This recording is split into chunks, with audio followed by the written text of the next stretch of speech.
नमस्कार दोस्तों, आप सबका एक बार फिर से हमारे YouTube चैनल पर हार्दिक स्वागत। मैं आपका दोस्त विवेक गुप्ता। दोस्तों, आज एक छोटी सी चर्चा करेंगे, how to see happiness in married life. कोई इंसान अपने शादीशुदा जीवन से कितना खुश है और उस खुशी को, उस सुख को कैसे देखते हैं। क्योंकि यदि कोई अपने शादीशुदा जीवन से खुश है, उसे खुशी मिल रही है, शादी लंबी चलेगी। लेकिन कई बार बंदा खुश नहीं है, लेकिन वो अपनी बुद्धि से उसे चला रहा है। कई बार बंदा खुश भी होता है, मतलब सुख दिखाई दे रहे हैं, उसको सुख मिल रहा है शादीशुदा जीवन से, लेकिन खुद अपनी बुद्धि से उन सुखों में वो खुद ही आग लगा देता है। मेरे पास जब कोई चार्ट एनालिसिस के लिए आता है कि भाई शादी देखनी है, इसमें डिवोर्स है, सेपरेशन है, तो हम सेवंथ भाव देखते हैं, भाव के स्वामी को देखते हैं, कारक को देखते हैं, और ये देखने के बाद बता देते हैं कि भाई इस चार्ट में डिवोर्स है या नहीं है। लेकिन मेरा मानना है, यदि शादी चल रही है, उसके पीछे भी जो कुछ कारण होते हैं, उनमें से ये दो कारण जरूरी है। एक तो शादी से सुख मिल रहा है भाई, तभी शादी चल रही है। नहीं मिल रहा तो डिवोर्स हो रहा है। या फिर बुद्धि का प्रयोग आप अच्छा करते हैं या बुरा करते हैं। यानी का मतलब ये दो पॉइंट जो है ना, सेवंथ हाउस से जुड़कर चलते हैं। इंपॉर्टेंट पॉइंट है ये। इसको देखना कैसे है? तो फोर्थ भाव सुखों का होता है भाई, फोर्थ भाव को एनालिसिस करेंगे। फिफ्थ भाव बुद्धि का, उसको एनालिसिस करेंगे। फोर्थ भाव में कौन प्लेनेट बैठे हैं, अच्छे बैठे हैं तो भाई सुख मिल रहा है, बुरे बैठे हैं सुख नहीं मिल रहा। फिर उसके बाद उस भाव का स्वामी वो कहां गया, वो कहां सुख ढूंढ रहा है। इसी तरह बुद्धि, बुद्धि में अच्छे ग्रह बैठे हैं तो अच्छी बुद्धि है भाई, बुद्धि में खराब ग्रह बैठे हैं तो बुद्धि खराब है। और बुद्धि का स्वामी कहां गया, वो कहां अपनी बुद्धि लगा रहा है। ठीक, देखना इस चार्ट से है तो वो D9 से देखना है, नवांश चार्ट से देखना है। क्योंकि यदि हम किसी भी शादीशुदा जीवन का बहुत बारीकी से अध्ययन करना है तो हमें D9 नवांश चार्ट देखना होगा। तो चलिए कुछ एग्जाम्पल ले लेते हैं, दो तीन। ये वो एग्जाम्पल है जो लोग काफी अरसे से मेरे से कंसल्टेंसी ले रहे हैं और रेगुलर लेते हैं कि भाई गड़बड़ चल रही है, कब ठीक होगी कब नहीं ठीक होगी। तो जो ये पहला चार्ट है आप लोगों के सामने, ये एक जातिका का चार्ट है, फीमेल का चार्ट। लगन देखिए, कुंभ लगन है। कोई भी चार्ट हो, लगन का स्वामी दोस्तों हमेशा शुभ होता है, चाहे वो पाप ग्रह हो या क्रूर ग्रह हो। वो जहां जाएगा उस भाव को शुभ करेगा, जहां देखेगा उस भाव को शुभ करेगा।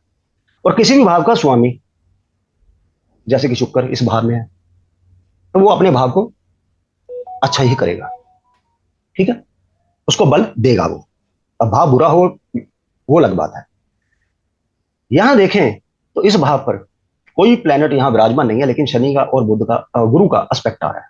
गुरु नेचुरल बेनिफिक प्लेनेट है, शनि फंक्शनल बेनिफिक प्लेनेट है। तो भाई सुख तो दिख रहा है, शादी में सुख है, खुशी है, प्रसन्नता है। प्रसन्नता, जो खुशी, इस भाव का स्वामी कहा गया। ये जातिका वो खुशी कहां ढूंढ रही है कि उसे खुशी महसूस होती है वो काम करने से। वो नाइन्थ भाव में गया। नाइन्थ भाव क्या है? धर्म का। नहीं, वो धर्म वो नहीं है कि मंदिर गुरुद्वारा मस्जिद। धर्म का मतलब होता है आपकी ड्यूटी से, शादी के प्रति ये भाव आपकी रिस्पॉन्सिबिलिटी का भाव है। ठीक, इस भाव में उस भाव का स्वामी शुक्र खुद बैठा है विराजमान।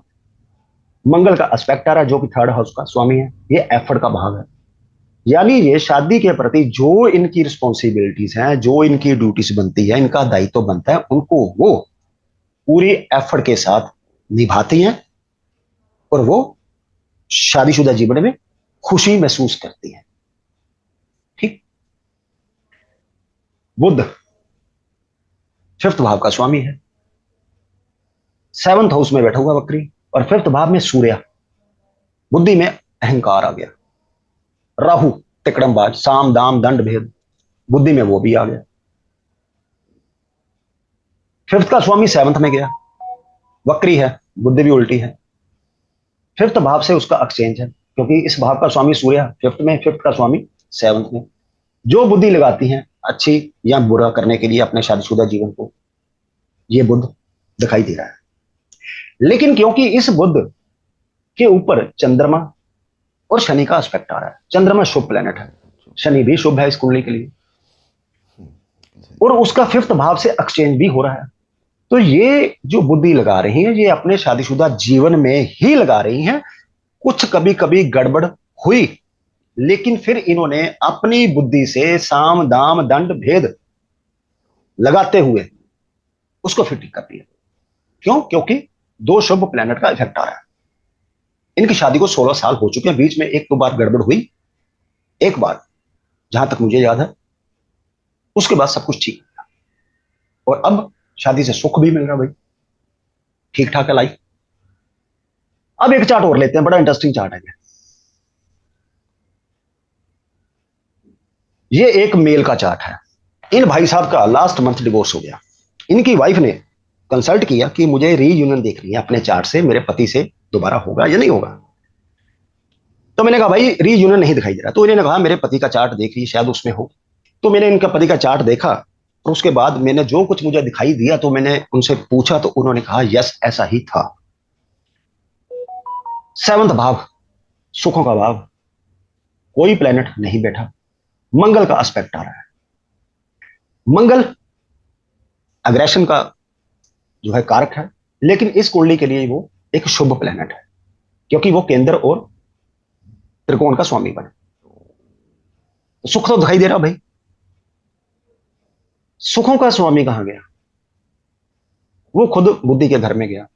बुद्धि के भाव का स्वामी कौन है? वो मंगल है, वो इसको देख रहा है। बुद्धि और शादीशुदा जीवन से मिलने वाली खुशी दोनों आपस में जुड़े हुए हैं। यानी ये बंदा शादीशुदा जीवन में सुख पाने के लिए अपनी बुद्धि का प्रयोग कर रहा है। ठीक है भाई, कर रहा है। लेकिन यदि हम इसे थोड़ा सा और डीप चले, क्योंकि यहां पर 2 शुभ प्लैनेट बैठे हुए हैं, तीसरा बुध देख रहा है, मतलब बुद्धि भी अच्छी है। जब इसको डीप एनालिसिस किया तो हम नक्षत्र देखेंगे। मंगल पुष्य नक्षत्र में है, शुक्र अनुराधा नक्षत्र में है, यानी कि शनि के नक्षत्र में। शनि 8वें भाव का स्वामी है, सीक्रेट प्लानिंग है। जो ये भाव बुद्धि का है, ये लगन से बुद्धि का भाव है। ये 4th भाव सुखों का, ये लगन से सुखों का भाव है। लेकिन यदि इसको रोटेट करें 7th भाव से, ये उनकी पत्नी के कर्म का भाव है, 10th भाव। उस कर्मों से मिलने वाला आर्थिक लाभ ये है। सीक्रेट प्लानिंग ये है, क्योंकि वो दोनों इसके नक्षत्र पर गए। यानी ये बंदा सुख कहां ढूंढ रहा है? ये अपनी पत्नी से जो उसको आर्थिक लाभ हो रहा है, उसके कर्मों से, ये उसको प्राप्त करने के लिए अपनी सीक्रेट प्लानिंग करते हुए खुशी ढूंढ रहा है। ठीक। तो जब इनकी पत्नी से बात हुई, मैंने पूछा कि ऐसा कुछ लग रहा है, तो उन्होंने कहा कि मेरी शादी के बाद वो वर्किंग थी, तो पहले मंथ ही जो मुझे सैलरी मिली, तो मेरे पति ने कहा कि वो सैलरी मेरे अकाउंट में डिपॉजिट करवा दो। जितनी देर रही, इनका पति इनकी सैलरी खुद ले जाता रहा। उसके बाद कुछ अनबन हुई, अलग हुए, डिवोर्स हो। कहने का मतलब, ये बंदा अपनी जो खुशी ढूंढ रहा है, वो पत्नी को जो आर्थिक लाभ मिल रहा है उसको प्राप्त करने में अपनी बुद्धि का प्रयोग करता है, और उससे वो खुशी महसूस कर रहा है। ठीक। एक लास्ट चार्ट दोस्तों और ले लेते हैं। ये एक फीमेल का चार्ट है, D9, लगन कुंभ, 4th भाव में चंद्रमा उच्च का विराजमान है, सुख के भाव में। बुध का एस्पेक्ट आ रहा है। बुध एक शुभ प्लेनेट है, वक्री है अलग बात है, लेकिन वो शुभ है, उसका भी प्रभाव आ रहा है। शनि का भी प्रभाव आ रहा है, वो लग्नेश है। मंगल का भी प्रभाव आ रहा है। मंगल ये 10th भाव है, शादी में किए जाने वाले कर्म।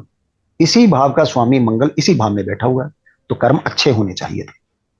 लेकिन कर्मों में अग्रेशन है, अथॉरिटी है, कि जो मैं कर्म कर रही हूं शादी के प्रति, वो मैं सही कर रही हूं। 5th भाव बुद्धि का, बुद्धि पर गुरु की दृष्टि है, तो भाव शुभ है। लेकिन इस भाव का स्वामी बुध यहां चला गया। ये भाव यहां से काउंट करेंगे तो 8वां बनता है। किसी भी भाव से 8वें भाव का स्वामी यदि उस भाव में चला जाए, उस भाव के फलों में कमी कर देता है। तो जो ये कर्म अच्छे थे, मंगल अच्छा था, अपनी राशि में बैठा हुआ है, लेकिन इस बुध ने जो यहां से 8 भाव का स्वामी है, कर्म खराब करती है। बुध 8वें का स्वामी है।